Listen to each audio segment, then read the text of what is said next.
Hello, elementary school students across America and on United States military bases around the world. This is Michael T. Mondak Reads. I'm the eponymous Michael T. Mondak, and on this Thursday, I'm back with you to continue this Easter-themed week of books by coming to you virtually, as I always do daily, reading one picture book to you, your parents, and your teachers. But I can't do it without a preview as to what I'll be reading. Here it is for this Thursday.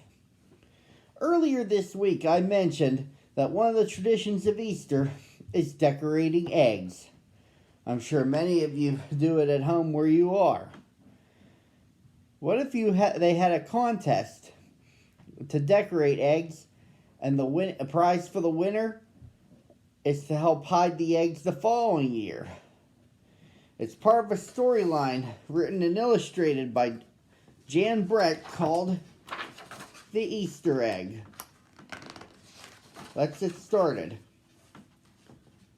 Cheer up, cheer up, spring is here. Time to start on my first ever Easter egg, Hoppy said. Each year the bunny who decorated the winning egg got to help the Easter rabbit hide the eggs on Easter morning. Hoppy had been dreaming about being that bunny all year long. Now it was time to get started. Everywhere Hoppy looked, rabbits were working on dazzling eggs. I need an amazing idea, he thought. Hoppy spotted Flora Bunny planting spring wildflowers in her eggs. The Easter rabbit will love those colorful flowers, he thought, and started picking flowers for his egg. Here's a basket for your flowers, Hoppy, Flora said. Chop, chop, scrape, scrape. Hoppy spied Buster Birch carving a magnificent wooden egg. Wish I had some wood for my egg, he wished out loud. Here you go, Hoppy, Buster Birch said, and he put a smooth round piece of wood in Hoppy's basket. Thank you, Buster, Hoppy said. Hoppy was hopping along when the smell of sweetness led him out of the woods and straight to the chocolate egg that Aunt Sassafras was decorating with creamy frosting squiggles and bows.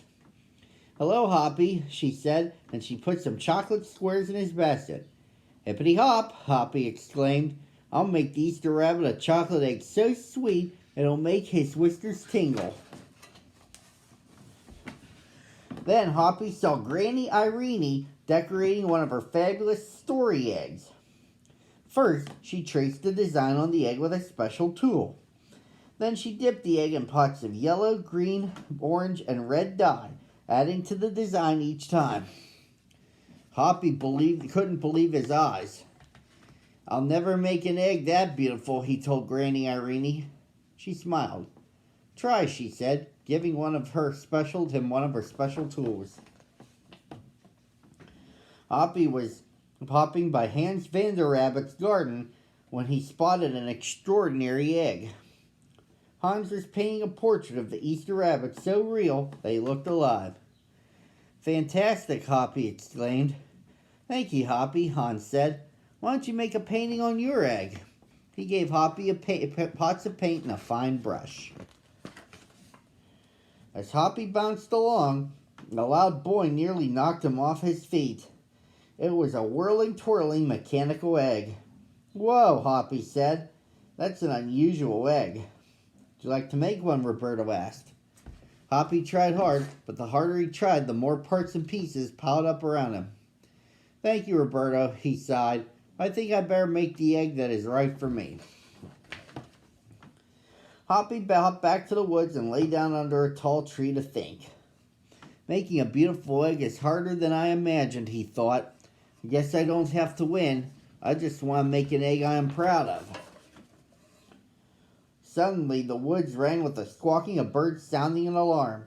Mother Robin swooped down, calling wildly, as if she couldn't decide where to go. An egg had tumbled out of Mother Robin's nest.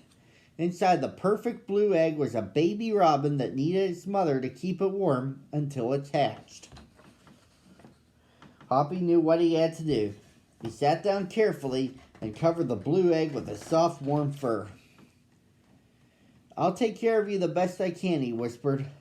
Relieved, Mother Robin chirped and settled down on her other two eggs.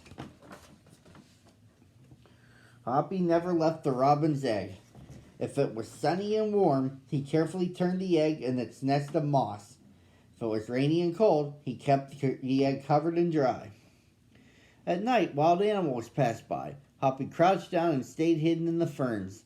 Often he heard strange noises coming from above, but Hoppy didn't run away. Every day the rabbits worked on their eggs. Tadpoles turned into frogs, buds swelled into leaves, and Easter came closer and closer. Finally, it was time for the rabbits to take their eggs to the glen. They had forgotten all about Hoppy, who was quietly sitting on the blue egg under the tall tree in the woods. Early the next morning, the rabbits waited for the Easter rabbit. Suddenly, a beautiful wagon rolled toward them out of the mist and stopped. The Easter bunny stepped down from the wagon and admired the decorated eggs one by one. "You have brought me the most beautiful eggs in the world, but a very special one is not here," he told them. The rabbits were puzzled. Whose egg could it be? "Fill my wagon with wonderful eggs," he said. "When I return, I will show it to you." And he disappeared into the woods. He came back with Hoppy, looking scruffy and bedraggled. "Hoppy has an amazing egg to be proud of," the Easter rabbit told them.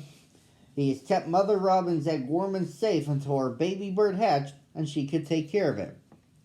The Easter rabbit placed the empty blue shell in the place of honor atop the wagon. Now they were ready to go. The rabbits cheered for the egg that had surprised them all. "It's our best Easter ever, Hoppy," they shouted. Then the brave little bunny and the Easter rabbit rode off together to hide the eggs for girls and boys to find on Easter morning. And that, boys and girls, concludes the story. This Easter-themed week concludes tomorrow at the same time on the same channel. See you then.